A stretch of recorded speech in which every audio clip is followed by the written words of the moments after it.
menjadi kesan yang tidak baik di Kota Makassar terkait masalah anak jalanan. Kami sepakat gitu bahwa bermusik itu tidak seharusnya di lampu merah. Seniman jalanan itu bukan hal pekerjaan yang seperti kayak pengemis seperti itu. Kenapa ini pakai sendal? Dia mau harus rapi. Dia pakai ID card, jadi Satpol PP bisa membedakan. Oh, ini modus nih. Jadi harus ada penanda ya? Iya. Ya saya yakin lah pengamen Makassar harus naik kelas. Pengamen harus naik kelas. Baik. Assalamualaikum warahmatullahi wabarakatuh. Salam sejahtera bagi kita semua. Salam Om Swastiastu, Nama Budaya, Salam Kebajikan, Rahayu. Halo sahabat budaya, kita jumpa kembali di menu podcast ya yang ada di Balai Pelestarian Nilai Budaya. Saat ini kita sudah dihadiri oleh ini tokoh-tokoh penting ini ya. Di kanan saya ini pengembara hutan kota ini ya. Ada Bung Andi Malewa ya. Beliau Ketua Institut Musik Jalanan. Kemudian di sebelahnya ada Bung Jordan ya, Ketua Kelompok Penyanyi Jalanan Makassar. Sementara di sebelah kiri saya, ini satu-satunya yang paling cantik nih ya di kami sekarang, yaitu ada Ibu Hajah Andi Amalia Malik SH. Beliau Sekretaris Dinas Kebudayaan Kota Makassar. Kemudian ada satu lagi yang akan kita dengar nanti keterangan-keterangannya terkait dengan kebijakan ya pengelolaan ruang publik dan musisi jalanan, yaitu Pak Andi Eldika Indra Malka SSTP MM. Beliau adalah Kabid Rehabilitasi Sosial Dinas Sosial Kota Makassar ya. Selamat datang semuanya, terima kasih. Terima kasih Pak. Dan sudah izin ini jadi sesuai prokes bisa dibuka maskernya ya. Baik sahabat budaya, bincang-bincang sekarang, bincang-bincang santai sebetulnya, tetapi daging semua ini bernas ya. Karena apa? Karena ini bicara masalah ruang ekspresi budaya. Yang mana ruang ekspresi budaya ini menjadi salah satu amanat dari Kongres Kebudayaan Indonesia pada tahun 2018 itu. Dan tentunya buat para seniman, khususnya seniman yang ada di kota atau musisi kota, atau orang ada yang bilang juga pengamen ya, ini sampai sekarang masih merupakan sebuah kemewahan gitu ya. Mereka masih berjuang gitu ya, bagaimana bisa mendapatkan akses untuk menyampaikan ekspresinya, untuk menyampaikan karyanya, sekaligus tentunya menjadi lahan kehidupan ya untuk mencari nafkah. Dan sejatinya sebetulnya musisi itu sebuah profesi. Jadi tentunya harus setara juga dengan jenis-jenis pekerjaan yang lain.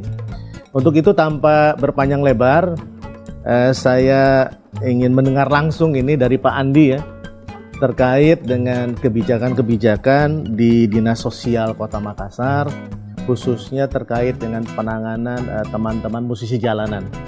Nanti kita kaitkan bagaimana mereka bisa mengakses ya ruang-ruang publik, tentunya yang aman ya, yang sesuai dengan aturan yang ada, baik itu di mall misalnya, di hotel, atau di ruang-ruang taman dan lain-lain itu. Silakan Pak Andi. Ya, terima kasih Pak. Terima kasih atas kesempatan yang diberikan. Kami mewakili Dinas Sosial Kota Makassar, Kepala Dinas. Saya sebagai Kepala Bidang Rehabilitasi Sosial yang mana menangani anak jalanan, anak terlantar, maupun pengamen dan pengemis yang ada di Kota Makassar. Apa yang menjadi perhatian khusus dari kami selaku Dinas Sosial Kota Makassar itu sangat-sangat mengedepankan humanis dulu yang pertama, pada yang kedua mengenai bakat-bakat dan pelatihan-pelatihan yang kami berikan. Tetapi pada umumnya kalau kita di tahun 2021 itu kita banyak menjadi kesan yang tidak baik di Kota Makassar terkait masalah anak jalanan. Tetapi kalau pengamen itu semakin hari semakin berkurang. Tetapi pada dasarnya termasuk tadi waktu bincang-bincang dengan Pak Andi di bawah, alhamdulillah mengatakan bahwa tempat kami itu juga pernah ada Pak di Dinas Sosial itu sendiri. yaitu rumah bakat. Nah, di situ kami adakan pelatihan, adakan tempat-tempat musisi, baik itu sekarang itu masih ada alat-alatnya di tempat kami. Tetapi untuk kedepannya dari Dinas Kebudayaan juga sudah menjadi bagian daripada kebudayaan itu sendiri, baik itu dari musisi, termasuk juga di tahun 2020 itu kami sempat di Kota Makassar itu sempat kami pakai anak-anak musisi tersebut, kita berdayakan di Dinas Pariwisata, bekerja sama dengan Dinas Pariwisata, masuk mungkin F8 itu sangat-sangat luar biasa di Kota Makassar sebelumnya, tetapi kan di pandemi COVID-19 saat ini F8 itu berhenti dengan sendirinya karena kita tidak menginginkan terlalu berkerumun di situ, Pak. Tetapi dari 2020-2021 itu tetap kami memakai para musisi-musisi untuk bagaimana menghibur masyarakat, ya, seperti di Anjungan Pantai Losari. Adapun juga musisi-musisi tersebut yang kita dapatkan di jalan-jalan, yaitu modus dari untuk mendapatkan uang seperti itu. Iya, jadi Pak Andi secara regulasi sebenarnya ada pemilahan atau kategorisasi nggak antara misalnya yang memang ya motifnya mengemis itu, dan memang dia memang seorang musisi, cuma lahannya outdoor gitu ya, ruang terbuka gitu. Itu secara regulasi ada ya? Ada, Pak. Ada ya? Dari Undang-Undang Peraturan Wali Kota Nomor 2 Tahun 2008, kalau pengamen itu dan pengemis itu kami satukan menjadi tempat pembinaan kami untuk ke depan, agar tidak lagi ada mungkin di jalan atau bagaimana. Tetapi untuk pelatihan bagi musisi, pembinaan itu kami sudah bekerja sama dengan Dinas Pariwisata agar kiranya memakai orang-orang tersebut agar bisa memajukan musisi yang ada di Kota Makassar. Oke. Dengan kata lain berarti ada ruang dan yang bisa diakses ya oleh teman-teman musisi jalanan, latihan misalnya, atau berkegiatan dan lain-lain ya. Baik. Makasih nih Pak Andi. Kita geser ke ini, sama nih namanya, Ibu Andi juga ini. Tapi Ibu Andi Amalia ini ya, beda ya. Baik Ibu Andi ini, karena Ibu tentunya yang lebih dekat ya dengan ekosistem kebudayaan dan musisi atau seniman baik tradisi maupun pop itu juga bagian ya dari ekosistem yang selama ini gitu ya Ibu tangani gitu. Implementasinya bagaimana tuh Bu? Kebijakannya, keberpihakannya gitu yang sudah dilakukan selama ini. Silakan Ibu. Iya, terima kasih Pak. Jadi sebenarnya kalau kita berbicara ya seniman, kalau kategorinya ada dua sebenarnya. Jadi ada yang tradisional, ada yang kontemporer ya. Kalau di Makassar kemarin, kalau kita berbicara bahwa seniman istilahnya seniman jalanan. Kalau saya sih lebih cenderung mengatakan seniman jalanan, bukan pengamen. Kalau pengamen kesannya lain, ya. Kalau dari sisi kami ya, kami sudah melibatkan, ya, mulai daripada saat pariwisata itu masih pariwisata dan ekonomi kreatif ya, itu kami sudah sangat melibatkan teman-teman dari seniman jalanan, memberikan ruang untuk biar bisa berekspresi di beberapa event-event ya. Dan memang ini kita harapkan itu terus tetap berlanjut. Tetapi ya kami berharap kerjasama dari OPD-OPD terkait, tidak hanya mungkin dari dinas sosial, dari Satpol PP, dari kecamatan dan kelurahan, bahwa seniman-seniman jalanan ini tentunya kita harus juga bisa memperhatikan dan memberikan ruang, tidak hanya di sifatnya indoor. Kalau kita tahu bersama bahwa Pak Wali itu membangun panggung yang terbesar di Anjungan itu untuk bisa memberikan para seniman-seniman untuk bisa diakses menyalurkan, ya. Jadi kalau untuk penggunaannya saya rasa bisa dikomunikasikan karena Anjungan itu sekarang berada di bawah UPTD Dinas Pariwisata. Iya. Jadi tempat-tempat itulah, dan mungkin kalau kita melihat di luar ya, bahwa seniman jalanan itu bukan hal pekerjaan yang yang seperti kayak pengemis seperti itu. Malah orang sangat menghargai hasil karya mereka, apa yang mereka tampilkan. Dan secara tidak langsung bukan berarti dia mengemis kalau dia menyediakan tempat untuk bahwa itulah kehidupan mereka, gitu. Mengapresiasi orang tidak segan-segan. Kami aja pendatang itu kita nggak kenal, tapi senang dengar musiknya, kita mengapresiasi tanpa terbatas. Iya, gitu. malah sekarang banyak YouTuber ya. Iya, banyak YouTuber juga sama seperti itu, Pak. Betul. Ya, tapi mungkin kembali lagi kepada teman-teman seniman, mungkin performnya juga perlu dilakukan penataan. Kualitasnya tampilannya, gitu. Penampilan dan dikelola lebih baik lah, jadi secara profesional, sehingga kerjasama antara pemerintah dengan teman-teman seniman itu ada. Mungkin tidak seperti kemarin sifatnya kita menganggap, masyarakat juga menganggap seperti itu, bahwa mereka itu pengamen. Iya, kalau kami berharap bahwa menjadi seniman jalanan yang bisa mengekspresikan dia punya karya dan dinikmati oleh masyarakat. Seperti itu. Baik, lega mendengarnya, Bu.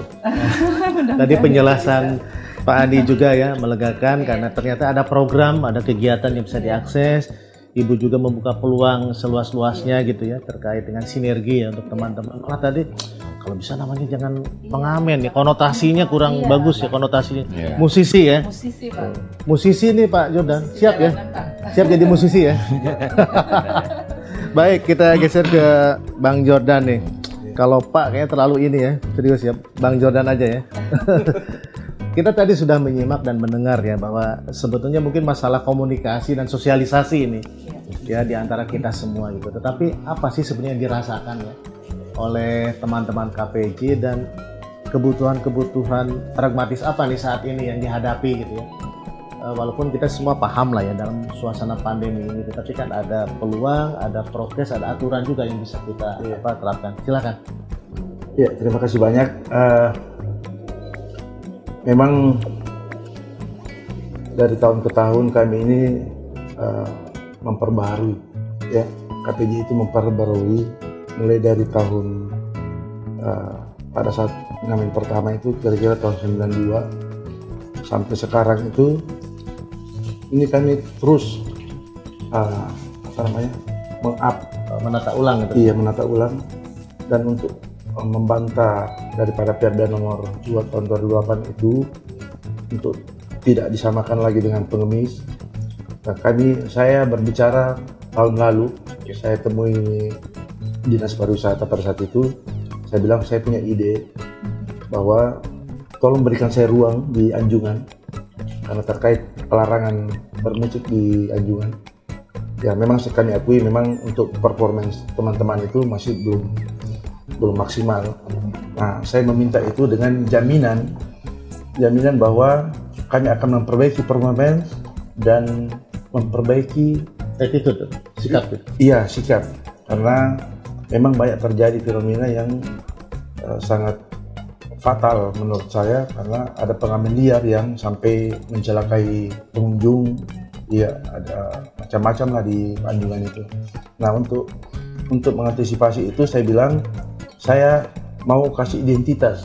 Jadi semua pengamen dibolehkan ngamen di situ, atau di tiap Anjungan itu saya akan tampilkan KPJ di situ menghibur masyarakat dari jam sore sampai malam.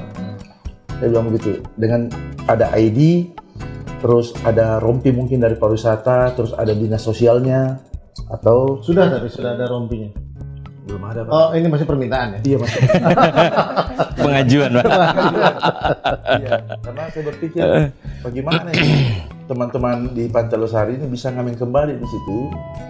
Namun saya juga harus bisa menselaraskan antara pariwisata dengan ini, karena jelek juga kalau dia ngamen lantas ada lagi isu berkembang, kenapa ini pakai sendal. Dia mau harus rapi tuh. Dia pakai ID card, jadi Satpol PP bisa membedakan, oh ini modus nih. Jadi harus ada penanda ya? Iya, sama dengan di Sungai Cerekan juga. Itu kami punya pos juga di sana. Sungai Cerekan di Sarabas itu teman-teman banyak ngamen di situ. Dan alhamdulillah belum ada masalah sebenarnya di situ. Cuman anjungan ini yang sebenarnya yang sering terjadi itu. Kalau KTA sudah ada ya? KTA para kami anggota ada. sudah ya? KTA Dan masing-masing pegang KTA tersebut. Iya, masing-masing ada. Dan itu include dengan kemarin saya kerjasama dengan Bank BCA. Oh.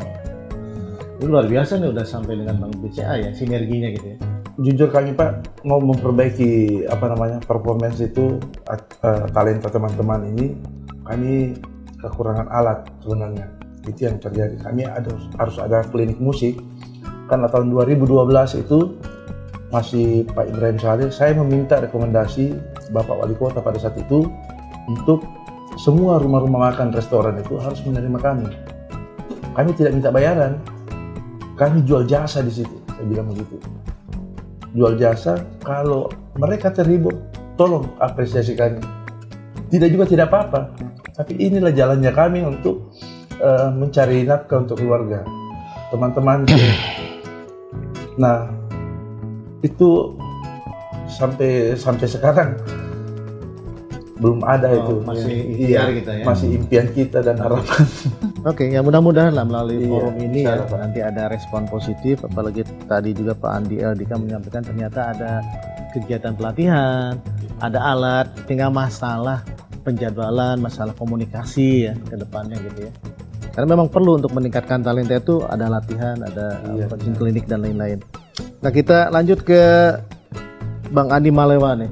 Ini Bang Andi itu musisi jalan tapi seneng tinju, latihan terus nih tiap pagi nih. Baik, Bang Andi, tadi sudah menyimak apa yang disampaikan dan kita tahu lah Bang Andi sudah berjuang sekian lama gitu. Dan mungkin ada praktek-praktek baik dan khususnya untuk teman-teman di Makassar. Karena setiap lokasi kan tidak bisa disamaratakan. Betul, ya. Pak. Mungkin Bang Andi di Depok atau Jabodetabek seperti itu karakternya, di Makassar seperti apa itu, dan kira-kira praktek baik apa yang mungkin yang bisa dirintis ya. Baik, terima kasih banyak Pak Yudi. Kalau mungkin bisa sharing sedikit, sebenarnya memang yang jadi problem adalah pada saat kita mengklasifikasikan profesi yang ada di jalanan, Bu.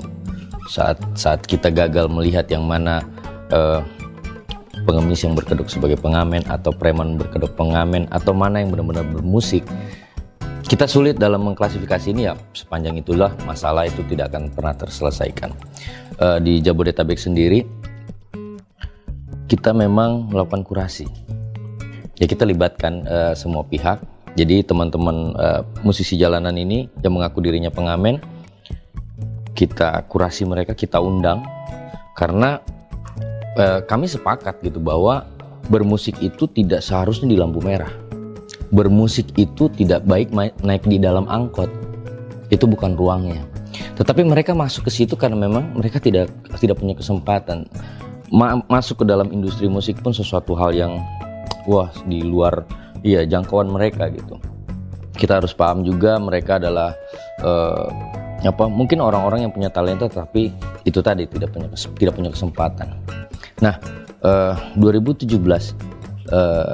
di Kementerian Pendidikan dan Kebudayaan itu di Gedung A kita mengkurasi, kita undang semua musisi jalanan se-Jabodetabek. Itu terlihat kok, itu akan terlihat yang mengaku dirinya pengamen itu akan terlihat pada proses kurasi. Contoh yang kita lakukan sesederhana interview Pak. Ini karena bagian bahwa profesi musisi jalanan sudah diakui di dalam ekosistem musik Indonesia. Di dalam Undang-Undang Pemajuan Kebudayaan pun musisi jalanan diikutkan dalam menitipkan pesan pada undang-undang itu. Jadi itu terlihat pada proses wawancara. Kenapa kamu mengamen di jalanan? Oh, ini passion saya. Apakah ini satu-satunya yang kamu bisa? Kalau memang ada skill yang lain kan mungkin bisa ditingkatin skill yang itu gitu. Tapi itu terlihat dan mereka menjawab, iya saya tidak punya jalan pilihan lain. Saya memainkan musik cuman genjreng aja orang udah ngasih duit. Saya balikin, ya belum tentu mengapresiasi, bisa saja orang itu pengen mengusir kamu gitu. Nah, penyadaran itu yang diberikan kepada mereka. Kami butuh sinergi saja. Kami tidak minta sinergi. Apa yang harus kita lakukan supaya teman-teman di jalanan ini bisa kita sama-sama ini. Tata yang lebih baik ya. Serius, saya butuh teman karena kalau saya sendiri juga, misalnya memang PR kami itu hadir di Kota Makassar PR kami itu, karena kami mantan anak jalanan. Ya mari sama-sama dengan pemerintah Kota Makassar, dan alhamdulillah KPJ Makassar legal Pak. Sudah berbadan hukum ya? Berbadan hukum. Jadi sudah terdaftar di Kesbang, Dinas Sosial Kota Makassar, Provinsi, ya sudah semua. Tinggal mungkin kebudayaan. Ya. Memang ya namanya musisi ya, memang dia dua kaki. Di satu sisi dia kan seniman Bu ya, karena dia eksplorasi terus, memperdalam. Saya dengar banyak yang menciptakan berbagai karya lagu, dan kita mendengar juga copyrightnya Bu perlu didampingi itu teman-teman itu. Di satu sisi karena terkait dengan titik-titik pariwisata, memang Dinas Pariwisata juga tentunya kita harus koordinasi. Betul Pak. Untuk pemanfaatan pengembangannya. Dan Dinas Sosial tentunya terkait dengan pembinaan Pak ya, pembinaan, pengarahan gitu, rambu-rambu dan lain-lain gitu. Baik, terima kasih ini Pak Andi Eldika, Pak Ibu Andi Amalia, Bang Jordan dan Bang Andi Malewa. Sama, Pak. Karena waktunya terbatas, ini mungkin closing statement ya, singkat saja nih, ya. Tapi hati-hati ini karena janjinya akan kami tagih gitu. Silakan Pak Andi Eldika nih, closing statementnya seperti apa nih? Keberpihakan Dinas Sosial ya untuk para musisi jalanan, silakan. Insya Allah dari Dinas Sosial Kota Makassar akan tetap berkoordinasi dengan orang-orang terkait dengan musisi, sehingga bisa mewujudkan di Kota Makassar itu jadi klasik, kembali ke wujudnya, menjadi modern yang saat sekarang, yang terkini, sehingga bisa bersinergi satu sama lain dan memajukan pariwisata itu sendiri. Moto kami dari Dinas Sosial itu sendiri, beri mereka peluang bukan uang. Wah, keren. Makasih Pak Andi Eldika. Silakan Ibu. Ya. Dinas Kebudayaan berharap bahwa seniman jalanan tentunya kami yakin berbudaya dalam arti untuk Makassar, Sipakatau, Sipakaingat dan Sipakalingat. Artinya apa? Kita saling menghargai. Ya, kemudian Sipakaingat saling mengingatkan. Ya. Sipakalebi ya saling bisa performnya lebih baik. Oh, baik. Beretika. Ini inspiratif dua-duanya. Nah, sekarang dari KPJ nih apa closing statement-nya? Ya, berbicara karya Pak ya. Karya alhamdulillah kami berkarya itu mulai dari politik, hampir semua lagu-lagu calon wali kota itu di KPJ. Betul. Iya. Keren. Iya. Calon gubernur juga. Calon gubernur. Iya. Ada semua lagu. Saya termasuk salah satu pencipta. Nah, saya cuma mau sampaikan bahwa pengamen itu bukan pengemis. Itu saya Pak. Singkat padat. Baik Bang Andi. Apa nih? Jangan terkesima Bang Jordan. Iya, jadi kalau closing statement sih ya, adapun tujuan kita kumpul dan mungkin ngobrol ya Pak ya, salah satunya adalah menjalankan amanat Undang-Undang nomor 5 tahun 2017 tentang pemajuan kebudayaan. Ingin mengingatkan saja Bang Jordan bahwa kita juga sudah punya induk ya, kita sudah diakui juga dalam ekosistem musik dan kita diakomodir oleh Ditjen Kebudayaan, maka kita sudah punya bekal yang baik. Sinergi-sinerginya harus kita maksimalin. Ya saya yakin lah pengamen Makassar harus naik kelas. Iya, jadi pengamen harus naik kelas. Baik, sahabat budaya, demikian bincang budaya di podcast Balai Pelestarian Nilai Budaya Sulawesi Selatan. Saya tidak akan menyimpulkan, susah disimpulkan, semuanya sangat inspiratif. Sampai ketemu di podcast selanjutnya. Assalamualaikum warahmatullahi wabarakatuh. Yeah.